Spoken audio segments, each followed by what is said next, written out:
Saseni, karibuni sana kwa video yetu ya leo.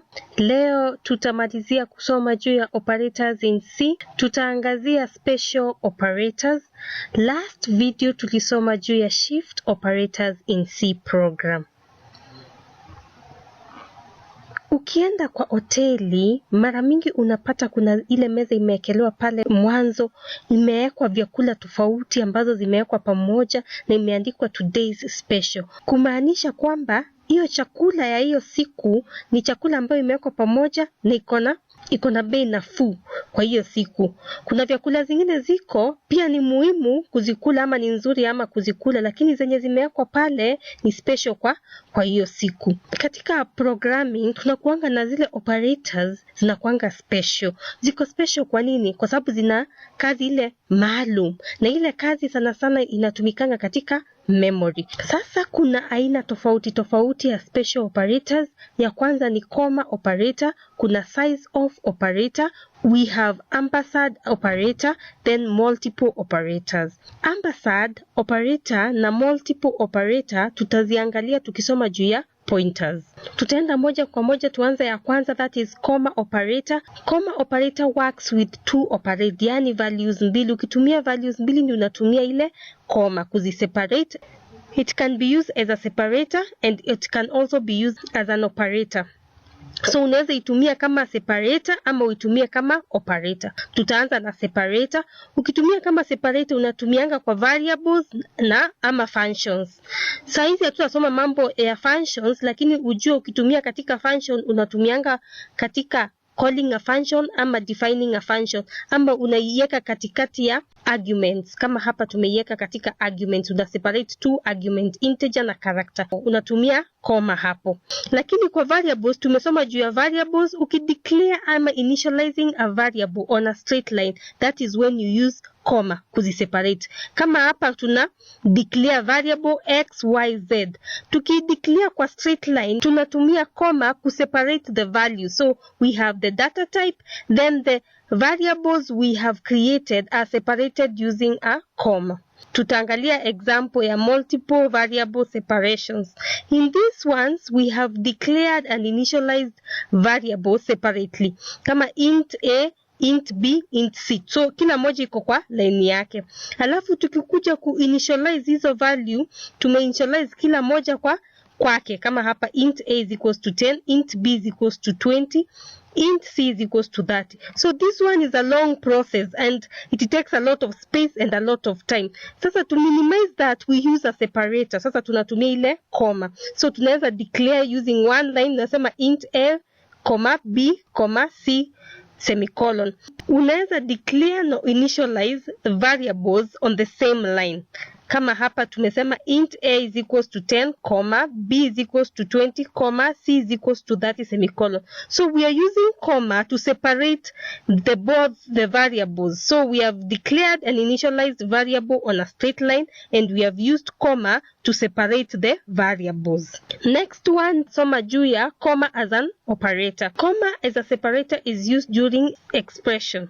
So you start from right to left. Yani unaanza kushoto ukielekea kulia. So ile the rightmost, ile ya kwanza at your right hand side ndio inatumika kama value of the expression.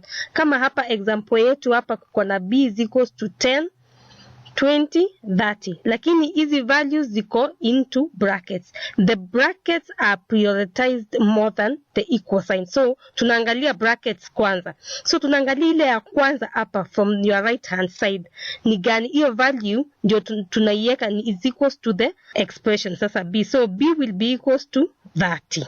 Hapa tunaona comma imetumika kuseparate hizi values 10, 20 na 30. Lakini hii 30 ndio itatumika kama b is equals to 30. The next one we are talking about the size of operator. The size of operator is used to compute the size of the variable. Yani inatumika kushughulikia ile size ya variable. So ukiandika symbol yake ni size of brackets. Sasa hapa kwa brackets unaweza weka data type, unaweza weka expression ama uweke variable. So sisi tutaweka data type. Katika size of inatupatianga ile size, the data size using byte. So ukiweka integer itakupatia size ya integer, ikupatia size ya float ikuwa unatumia float. So the answer yetu itakuwa based on the size of the data type. Ni size, hiyo data type ni size gani? So x is equals to the size of c. Kumaanisha hii variable c iko hapa itakuwa assigned to x. So the variable that is here, it will be assigned to x. Tutaenda kwa code block tuweze kuandika code ya comma na size of. Tutaanza kudeclare variables. Tutaanza int a, comma b, comma c, comma sum, semicolon. Then we say sum is equals to a is equals to 5. Then this one will be into brackets. It will be inside brackets. Then comma b is equals to 4, comma c is equals to 5, comma a plus b plus c. Then at the end you put a semicolon. So this one here we have used, we have comma as a separator. So we are using comma to separate the variables. So we have separated a from b, from c, from sum. So we have used comma. Here we are using comma as a comma as a operator.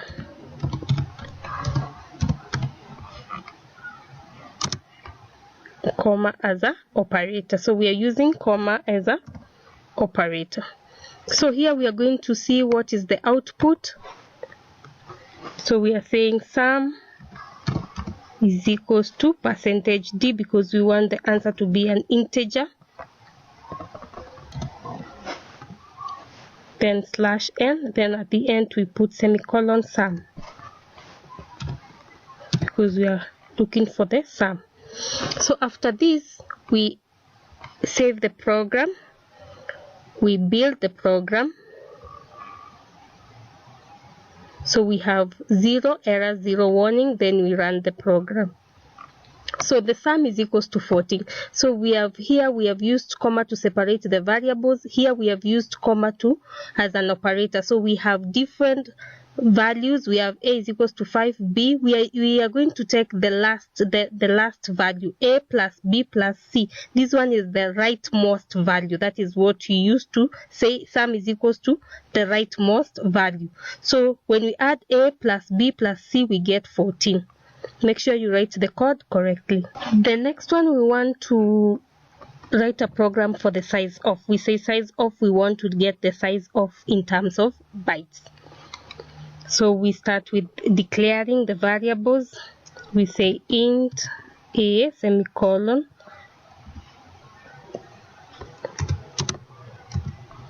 semicolon, float b,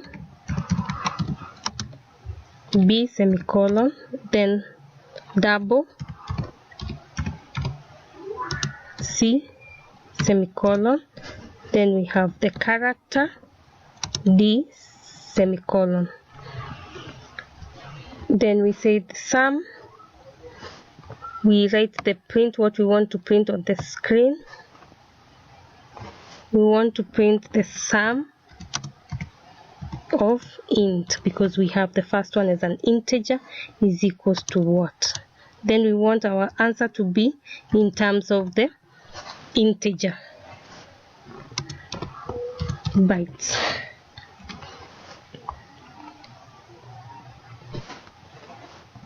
We put a semicolon into brackets, size of.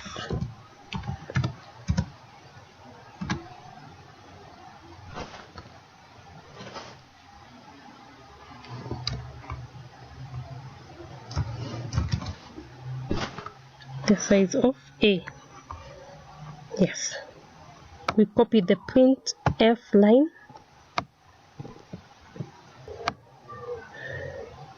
So we copy the printf line, then we paste there down 1. Then we change this to float. Then we change this to double.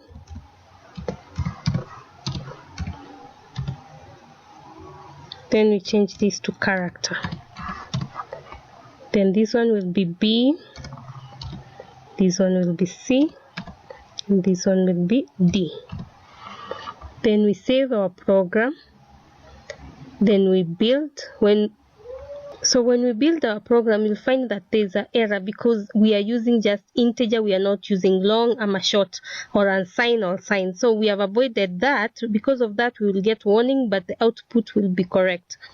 So the output here we are getting. So we are finding the sum of integer, which is 4. The sum of float is 4. Then double is 8 bytes. Then character is 1 byte. So we have looked at this example. We have looked at the comma as a separator, a comma as an operator, and the answer we got is 14. The other one, we were looking for the size of A, size of B, size of C, size of D, depending on the data type. So depending on this data type, we get the answer based on the bytes that are there. If it is an integer, integer has 4 bytes, float has 4 bytes, double has 8 bytes, and character has 1 byte. That is our answer. This was the output. Asanteni sana kwa kunisikiza. Mkumbuke kulike video na msubscribe.